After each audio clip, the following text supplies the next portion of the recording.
This is the VOA Special English Technology Report.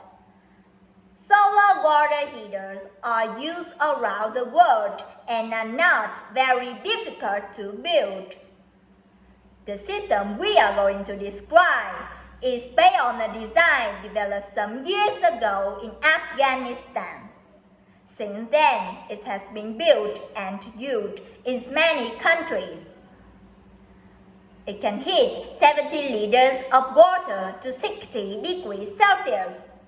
It can do this between sunrise and noon on a clear day with the average air temperature of 32 degrees Celsius. There are two parts to the solar water heater. One part is made of a sheet of metal painted black.